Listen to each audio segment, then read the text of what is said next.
इस वीडियो में हम बात करेंगे पार्ट 6 नाव बचाओ नाव बनाओ कविता से जुड़े कुछ प्रश्नोत्तर।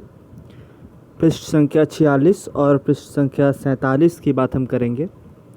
पहला प्रश्न है, क्या कहते हो मेरे क्या बस का, भैया ने क्या बहाना किया और क्यों। भैया ने बहाना बनाया कि नाव बनाना मेरे बस का काम नहीं है। भैया को बाज़ार से कागज़ लाकर नाव बनाने में आलस आ रहा था।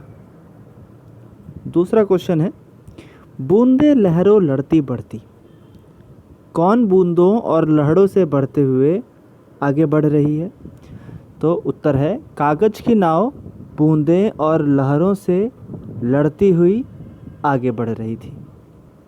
तीसरा, गुल्लक भारी अपनी खोलो, किसकी गुल्लक भारी है और किसकी गुल्लक हल्की है।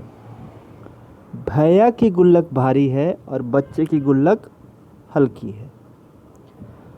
अगला प्रश्न है, एक बार फिर से कविता पढ़ो। इस कविता में एक नाव के बनने और पानी में सफ़र करने की कहानी छिपी है। मान लो तुम ही वह नाव हो। अब अपनी कहानी सबको सुनाओ। शुरुआत हम कर देते हैं। जैसे, मैं एक नाव हूँ, मैं कागज़ से बनी हूँ, मुझे एक लड़के ने बनाया, उसका नाम तो मुझे नहीं पता, पर अब इसके बाद कहानी तुम्हें खुद पूरी करनी है। तो इसे हम ऐसे भी लिख सकते हैं कि मैं एक नाव हूँ, मैं कागज़ से बनी हूँ, मुझे एक लड़के ने बनाया, उसका नाम तो मुझे पता नहीं, पर वह मुझे बनाने पर बहुत खुश हुआ। बारिश हो रही थी, उसने मुझे पानी में बहने के लिए छोड़ दिया। मैं बहते बहते दूर निकल गई और आगे जाकर कुछ झाड़ियों में फंस गई।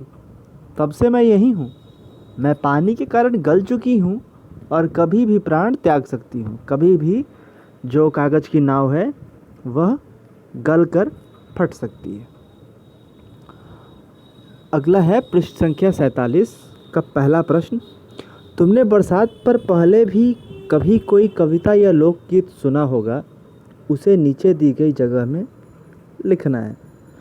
और दूसरा प्रश्न है कि इस कविता को पढ़ते समय तुम्हारे मन में कई चित्र आए होंगे, उनके बारे में बताओ या उनका चित्र बनाओ। दूसरा प्रश्न का चित्र तो आप अपने इच्छानुसार बना सकते हैं।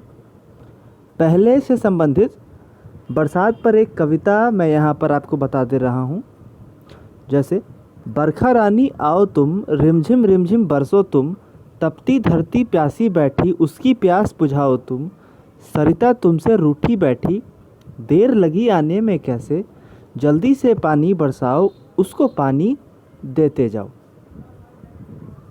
तो यह जो कविता है वह फिर से मैं पढ़ दे रहा हूँ एक बार कि बरखा रानी आओ तुम, रिमझिम रिमझिम बरसो तुम, तपती धरती प्यासी बैठी, उसकी प्यास बुझाओ तुम, सरिता तुमसे रूठी बैठी, देर लगी आने में कैसे, जल्दी से पानी बरसाओ, उसको पानी देते जाओ। अब हम जल्दी से देख लेते हैं पृष्ठ संख्या 48 का भी एक प्रश्न जो है। जैसे पहला प्रश्न है, पानी सचमुच खूब पड़ेगा।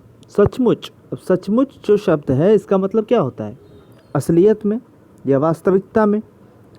सचमुच का इस्तेमाल करते हुए तुम भी दो वाक्य बनाओ। मतलब सचमुच शब्द का इस्तेमाल करते हुए आपको भी दो वाक्य बनाने।